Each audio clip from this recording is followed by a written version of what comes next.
¿Qué tal? Muy buenas tardes, bienvenidos. La tragedia mediática argentina parece no tener fin, pero tampoco tiene pausa. No es que no la terminan, sino que la siguen cada vez peor. Lo que ha ocurrido en estos días, una vez más, es muy lamentable. Empezamos el año de la misma forma que terminó el 2020, con una malicia, con una capacidad para mentir, con un sentido persecutorio en el que no se dan tregua, ni le dan tregua al gobierno, al país, a la gente, a la mente, al corazón, de todos aquellos que queremos aportar algo para ver si podemos entre todos construir un mundo, una sociedad un poco mejor para el 2021. Pero no se detienen. Están, de alguna manera, obligándonos a través de su fake news, de la visión sesgada que tienen de todas las cosas. Mire, vamos a empezar de esta manera. El diario Clarín respecto a la vacuna, a la Sputnik V. Fiebres, cefaleas y mialgias. Reportan 317 casos de efectos adversos esperables en vacunados con la Sputnik V. Dicen esperables, pero con esa palabra no cubren nada. La malicia de este medio, realmente enloquecido, no le preguntaría a Héctor Mañeto cuándo se va a detener. Es diabólico lo que está haciendo. Esto es envenenar. Mire, hace unos días me permitía decir en esta columna que las vacunas tienen un 92, 93, 95% de eficacia. Quiere decir que 5 de cada 100 algún problema pueden presentar o frustrarse. Cuando me doy la vacuna, gracias al doctor Capulla, desde hace 6 años contra la gripe, todas las veces tengo un poquitito de fiebre, un cierto decaimiento, pero después nunca más tengo fiebre. Entonces ya sé que la vacuna puede generarme un pequeño, mínimo malestar. Se sabía de antemano que la vacuna tiene un 95% de eficacia. Quiere decir que de cada 100, 5 pueden llegar a tener problemas, pero ni siquiera fue así. Apenas el 1%. Mire, quiero antes de ir a la desmentida que realiza Ginés González García, decirle de antemano que estos efectos adversos son 317 en 33.000. ¿A usted le parece que esto merece el título del diario basura que escribe todos los días para envenenar al país el señor Mañeto con sus cómplices? ¿Se puede vivir de esta manera? No es que la terminan, no, de ninguna manera. Es que no nos dan pausa, no nos dan tregua con su falsedad, con su malicia, con su persecución. La desmentida de Ginés González García. Vamos con 5 tuits que escribió el ministro de Salud, escandalizado evidentemente por esto que sucedió, a raíz de informaciones falsas, hay que agregar ahí, de Clarín, aunque haya otros medios, el primero fue Clarín por supuesto, que surgieron en las últimas horas en medios de comunicación, verbigracia Clarín, y redes sociales. Es correspondiente aclarar, seguimos con Ginés González García, cambiamos el tuit.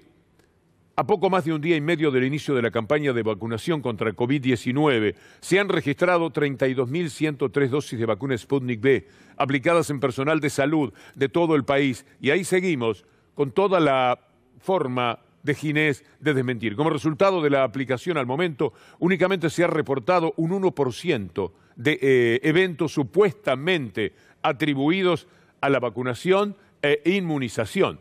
El 1%, pero veamos ahora ese 1% cómo está compuesto. Mire, de los 317 casos que Clarín, Ginés tendría que decir Clarín, no cuesta nada, el 99.3% se clasificaron como leves o moderados. Del 1% de los 317 casos, el 99% se clasificaron como leves o moderados y la presencia de fiebre, cefalea o dolor muscular como síntoma único o combinados representó el 80% del total de los eventos reportados. Que por otra parte no es que lo vayan a denunciar, es que son seguidos, hay un seguimiento de todas las personas que reciben la vacuna. Recordemos además que en caso de iniciarse estos síntomas aparecen dentro de las 6 horas de aplicada la vacuna y desaparecen transcurridas 24 o 48 horas. No se puede vivir así. Mire la angustia de este científico, de este infectólogo, teniendo que dar un reportaje en el templo del mal. Realmente estoy muy enojado porque estoy escuchando cosas falsas que se diseminan por ahí sobre los efectos adversos de la vacuna Sputnik. Y la verdad que te digo que eso es muy decepcionante y muy descorazonador para los que trabajamos en esto todo el tiempo, ¿no? La verdad que yo no entiendo de dónde viene, la verdad no me da la cabeza para entender cuáles son el objetivo, pero es duro para nosotros los que estamos trabajando en esto del primer día, los que tenemos hoy compañeros internados, es muy duro porque la vacuna salva vidas siempre. La vacuna Sputnik hasta ahora tuvo 1% de efectos adversos, que son efectos adversos no severos y que es lo esperado dentro de todas las vacunas. Realmente es un esfuerzo otro más que está haciendo el sistema de salud, y en este caso el sistema de salud pública, porque todavía la vacunación está en el sistema público y somos nosotros los que estamos, mis colegas, los que estamos siempre trabajando con esto, y yo me parece que está bueno remarcarlo. ¿Usted cree que van a entender? Y si lo entiende el profesional que está allí, vaya allá él, no lo van a querer entender, ni comprender, ni acompañar los de la mafia mediática, que son los que están detrás, caras que no aparecen y que son las que finalmente hacen todo esto, porque lo que quieren es ir contra un gobierno al que quieren desalojar de su lugar para poner a los que usted ya sabe. Es penoso. Enroscada, por otra parte, en el odio, aparecen personas casi con un cientificismo del odio. Estoy hablando de Sandra Pita. Mire las cosas que escribía mientras ese señor se desgarraba tratando de hacerle entender a TN que no pueden seguir comportándose de esta manera. Un infectólogo en TN militando el Sputnik. ¿Cómo forman a estos médicos? La vacuna salva vidas siempre, sí, médico ignorante, siempre, y no sé qué dice, con estudios serios. Qué peligrosos estos tipos. No, qué peligrosa, si fuera más o menos creíble, puede ser Sandra Pita. A todo esto viene a redondear el comentario rechazante ante tanto padecimiento el gobernador de la provincia de Buenos Aires, Axel Kicillof. Que ya se le aplicó a cientos de miles de personas, tanto esta como en China, pero llamarlo virus chino, vacuna rusa, y me parece que hay una búsqueda de suspicacia que me parece a mí que siembra dudas a veces desde la ignorancia. Antes de que fuera comunista, Rusia nació este laboratorio, y ahora tampoco es. Está bien, pero llamarlo bolchevique, comunista, sembrar dudas sobre un remedio que nos va a salvar la vida, y dale, ¿viste? Y dale. Sí, hasta con simpatía lo dice Kicillof, pero el tema tiene una gravedad formidable, porque después salen los enloquecidos por esta vacuna de veneno que le dan a la gente. Le inoculan el veneno en vez de algo que los pueda aliviar.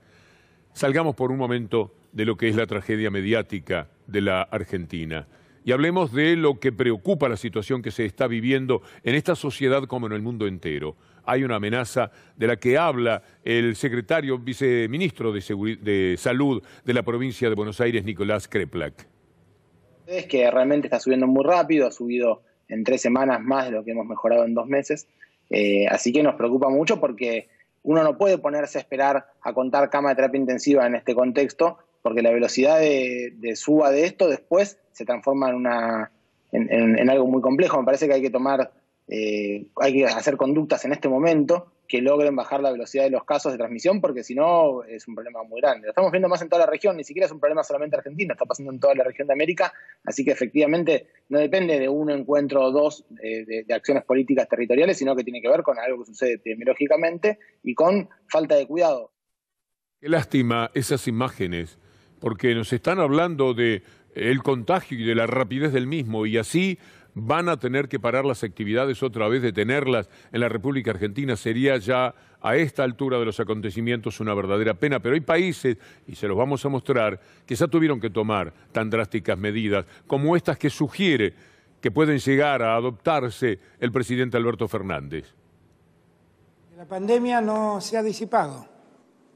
Si en verdad no queremos volver atrás y queremos dar este paso hacia adelante para ponernos de pie, lo que más necesitamos es que todos tengamos responsabilidad social. Responsabilidad social quiere decir cuidarnos nosotros para de ese modo cuidar al quien tengo al lado. Porque si esto no pasa, el riesgo de que todo vuelva a paralizarse existe. Y nadie quiere en la Argentina que eso pase. En Inglaterra en estos momentos la angustia es ya algo que cada súbdito de la reina está sintiendo. y van a tomar medidas, ya las están adoptando. Acá, mientras por una cuestión de marketing, Soledad Acuña quería reinstalar la presencia de los alumnos en las escuelas, allá las tuvieron que cerrar, y aquí concurrió solamente el 0,5%. Pero lo de acá no es serio. En cambio, lo de Inglaterra, con estas imágenes los vamos acompañando, sí, es altamente preocupante. Pese a que ya comenzaron a dar la vacuna de Oxford, esa que también se fabrica en la República Argentina. Eso se ha hecho en la Argentina en el tiempo de la pandemia. Escuchemos a Boris Johnson. Our scientists have confirmed this new variant is between 50 and 70% more transmissible. That means you're much, much more likely to catch the virus and to pass it on. As I speak to you tonight, our hospitals are under more pressure from COVID than at any time since the start of the pandemic. In England alone, the number of COVID patients in hospitals has increased by nearly a third in the last week, to almost 27,000, and that number is 40% higher than the first peak in April. On the 29th of December, more than 80,000 people tested positive for COVID across the UK, a new record. The number of deaths is up by 20% over the last week and will sadly rise further. And my thoughts are with all those who've lost loved ones. Parte es la que no entendemos de todo esto, lo que estamos viendo del primer ministro británico. Esto nos puede pasar, de alguna manera nos habita, porque también el número de contagiados es altísimo en términos relativos en la Argentina, y las muertes también. ¿Cuándo íbamos a pensar allá por abril, mayo, junio, que íbamos a contar con ya cerca de 45.000 muertos? Es espantoso también lo que ha pasado en la Argentina, y hay responsables que tienen que ver con lo mediático y tienen que ver con el comportamiento de la ciudad más rica del país, la que rápidamente quería abrirlo todo. Pero en el compromiso ahora estamos a todos fastidiando la situación. Entonces, tenemos que tomar nota de lo que pasa. Mire Escocia, acompáñeme con este título, porque Escocia impone un confinamiento similar al de marzo, mientras Boris Johnson habla de 80.000 contagios y miles de muertes. En Escocia ya determinaron un confinamiento durante todo el mes de enero, porque se dispararon los casos, donde no sientan cabeza, porque tienen a un verdadero demente al frente del país es en Brasil. 196.000 muertes, es decir, mañana ya estaremos hablando de 200.000 muertes en Brasil, que pudo haber hecho algo por evitarlo, pero Bolsonaro tuvo desde el primer día el comportamiento de un imbécil, así es muy difícil, porque nunca entendió de qué se trata. Se mueren a su alrededor y él sale a jugar y a nadar y a mostrar que es un verdadero campeón. No se sabe de qué. Pobre Brasil. Bueno, también es verdad que estos son hombres votados por ese corrimiento tan hacia la derecha y a lo espantoso que se ha dado en el mundo entero. El problema ya no es político, el problema es moral. ¿Qué pasa dentro de cada uno de los ciudadanos? ¿Qué tienen en su corazón, en su mente, para ir detrás de estos dementes como Bolsonaro? En cambio, hay gente que tiene otro criterio. Vamos a ver a la vicepresidenta electa de los Estados Unidos, Kamala Harris, vacunándose y diciendo cosas importantes sobre la vacuna, esa vacuna que, bendita sea, también está entre nosotros. I want to encourage everyone to get the vaccine. It is relatively painless. It happens really quickly. It is safe. It's literally about saving lives. I trust the scientists, and it is the scientists who created and approved this vaccine. So I urge everyone, when it is your turn, get vaccinated. It's about saving your life, the life of your family members, and the life of your community. Pero aquí le creemos a los profetas del odio desde los medios de comunicación. Es decir, puede más en su repercusión un periodista que trabaja para el sistema de valores dominantes, mucho más que los científicos. Es decir, hay un periodista o dos o tres de la Argentina que piensan que son más ellos que los 25 premios Nobel que tiene Rusia en el área científica. Van para adelante muy tranquilos. ¿Cómo se hace? Bueno, buscando poner ejemplos. Lo da Kamala Harris, lo hizo aquí Alberto Fernández, lo han hecho otros presidentes.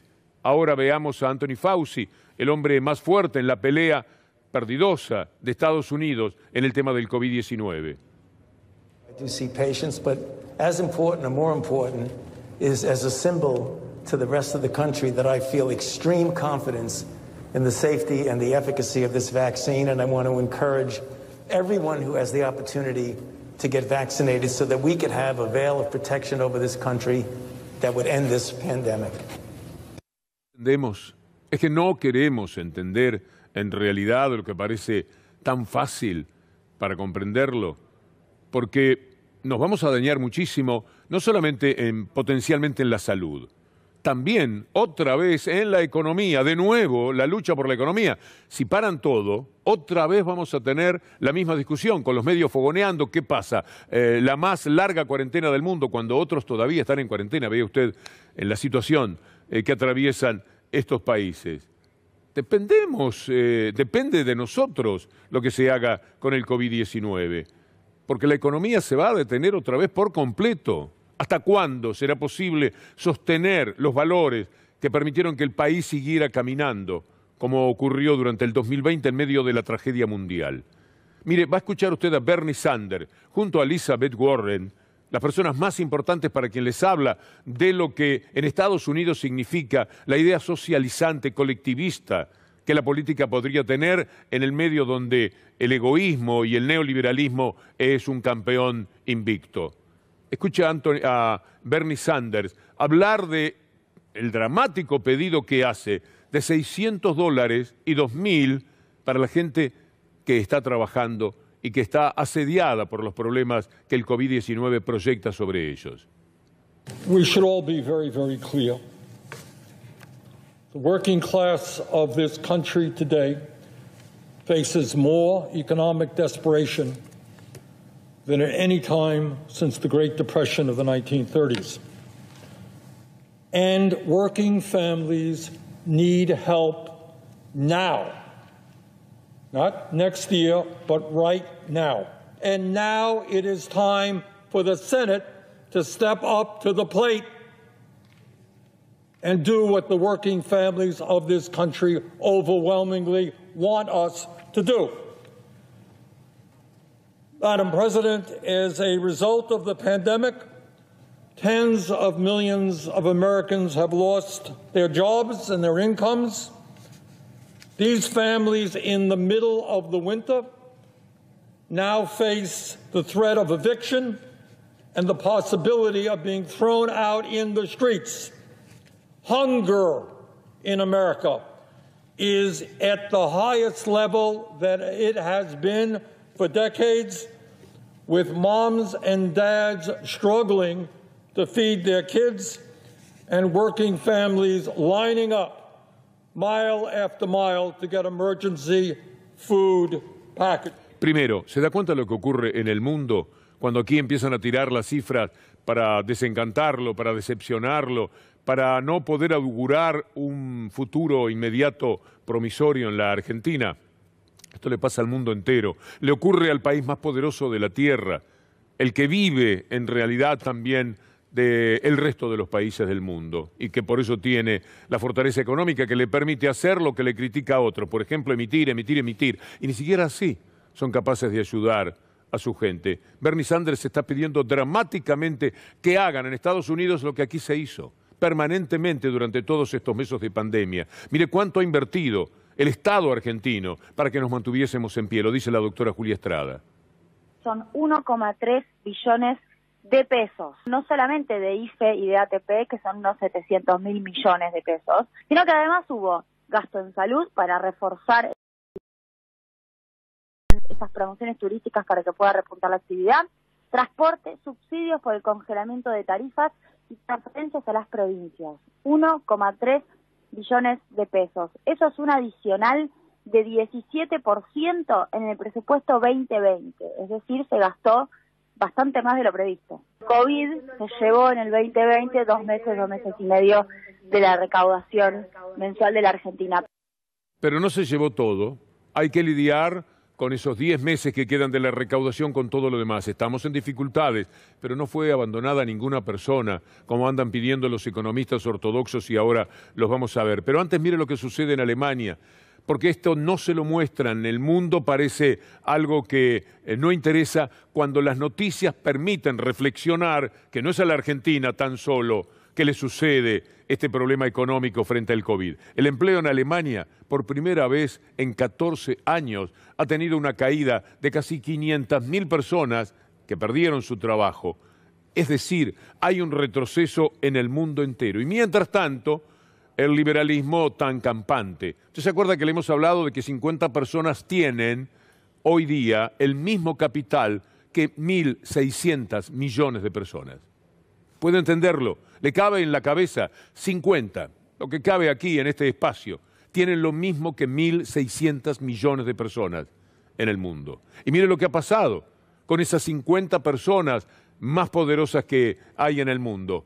Los 50 más ricos del mundo elevan su fortuna en 640.000 millones de dólares, no vas a pensar que de pesos, en el año del COVID. Esto es lo que sucede. Al servicio de estos ricos, jugando por ellos, proclamando su servilismo, hay economistas como Melconian, que ya deja de ser simpático, atacando al ministro de Economía, que debe saber 1000 veces más que él, y que es un hombre muy decente. Lo acusa de mentiroso porque dice, ¿cómo va a estar recibirse en una facultad americana y después venir a meterse en la política? Claro, él no lo haría. Él salió muy bien de la gran crisis del 2001, con bonos en la mano, y después andaba peleando por esos bonos, buitreando para que se los pagaran. Esto ocurre. Es muy distinto lo de Guzmán. Guzmán no va a tener un solo bono para cobrarse de nada ni de nadie. Es tan diferente el tipo de personas que tenemos. Escúchelo a Melconian hablar de que tienen que hablar del túnel, de la luz al final del túnel.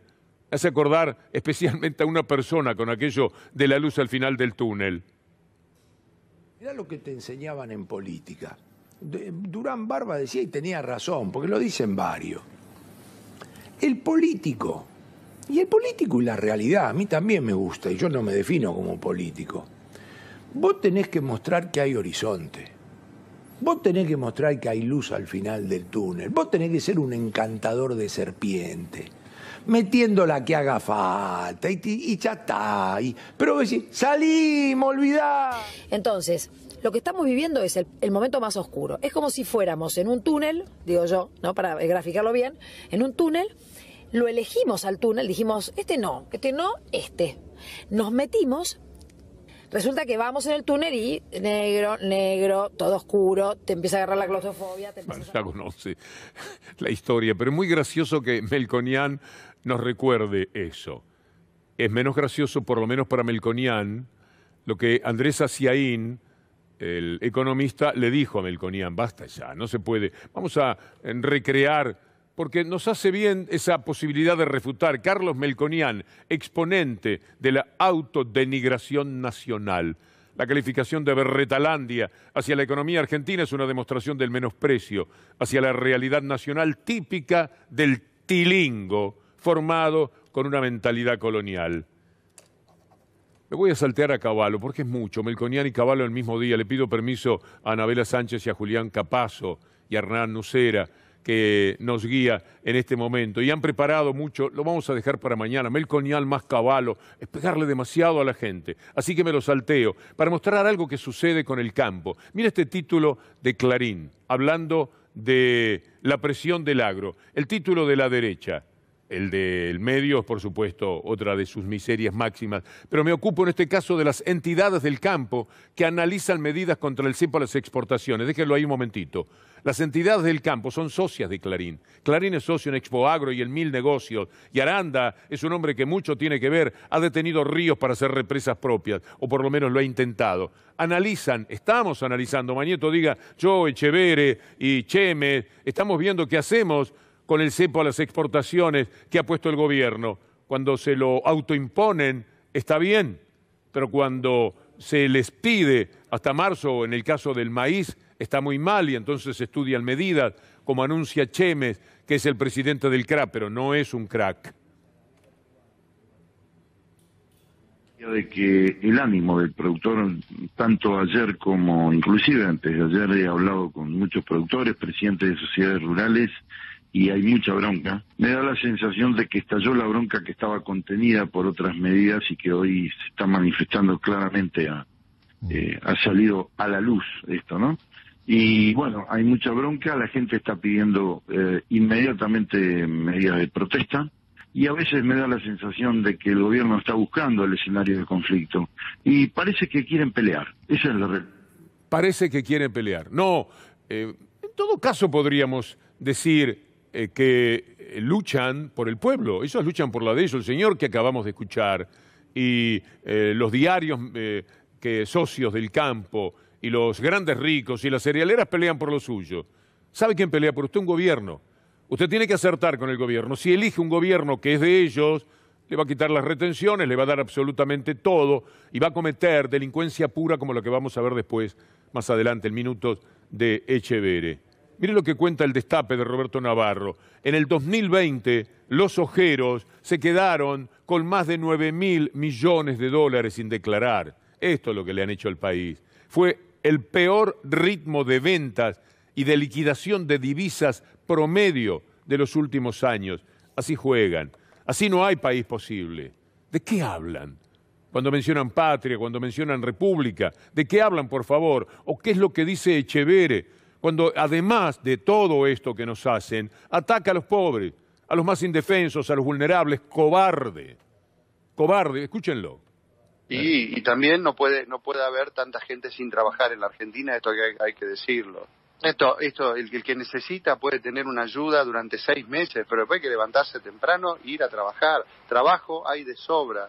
Ya te repito, vivo en Entre Ríos, se necesita gente, pero ¿qué dicen? Pero si con los planes que me dan yo necesito trabajar y me quedo en mi casa, no hago nada.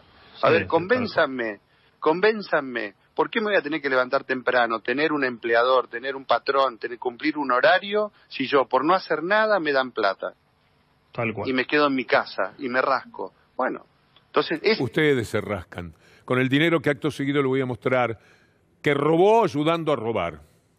Vamos a empezar, bueno, le doy de regalo, le dejo haber estafado a su hermana, haberla perseguido y hacer el estropicio con alguien de su propia sangre. Es propio del carácter de este personaje. Pero recordemos, bueno, lo de los 500.000 se lo damos de regalo también, ¿se acuerda? Cuando lo imputaron por recibir un bono de 500.000 de la sociedad rural, porque decía, bueno, ahora me voy a trabajar de ministro y hay un dinero ahí que quedó, después lo tuvo que devolver. El fiscal Ramiro González lo imputó. Pero esta que vamos a ver ahora es mucho más grave. 200 millones de dólares ayudó a robar este hombre. Hubo un decreto. Y él lo dejó correr, mientras tanto, para que sus capangas, amigos, pudieran vender todo lo que querían sin... Mire, acá está, denuncian a Echeverre por defraudación al Estado, por haber dejado abierto el registro de venta de granos al extranjero antes de que se anunciaran las retenciones. La misma también cae sobre las cerealeras que se anotaron perjudicando al Estado por una suma millonaria. Esto es lo que nos hacen. Ellos y los diarios del odio. Los diarios del odio, está bien dicho, ¿sabe qué es? El título de una exposición del año 2014-2015 de un artista plástico muy reconocido, premio del Fondo Nacional de las Artes en 2013, primer premio, Roberto Jacobi. Hoy estuvimos hablando con él. Primero vamos a mostrar cómo era la exposición, qué era lo que había en la misma. Y acto seguido, en paralelo, vamos a escuchar a Roberto Jacobi hablando de los diarios del odio, estos de los que hablamos todos los días. Diarios del Odio se basa hicimos una investigación con los foros de los diarios La Nación y Clarín, que comenzaron a producirse desde el año 2008. Los volcamos todos a una especie de guía telefónica porque era muy gordo. A partir de ahí comenzamos a seleccionar las cosas que nos parecían más ilustrativas, más comunes. Ese material no lo analizamos teóricamente, sino que quisimos nada más que exponerlo, mostrarlo.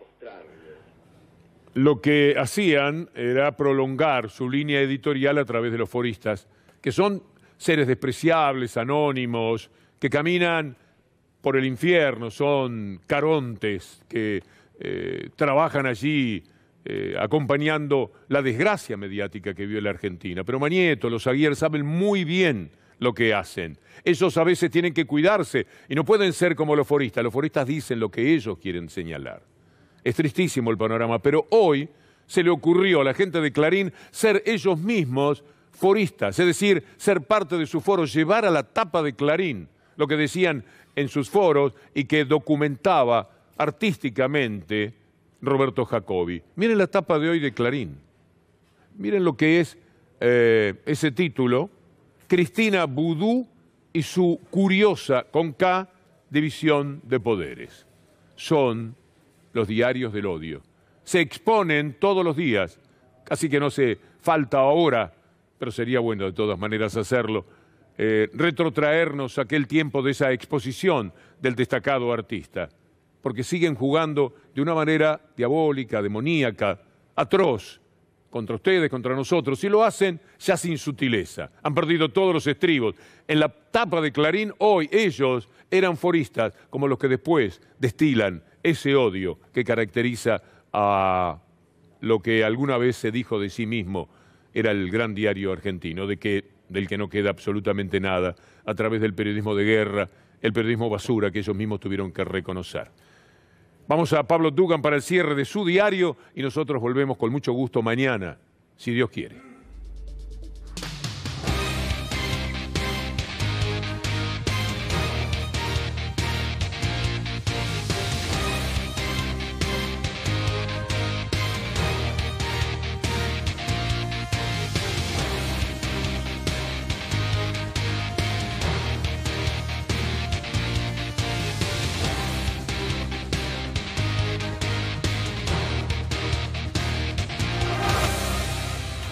Alarma sanitaria. 2 provincias comienzan ya a tomar medidas restrictivas ante el aumento de casos de coronavirus. Son La Pampa y el Chaco. Ambas provincias van a establecer el toque de queda sanitario, restringiendo la circulación de las personas durante la noche.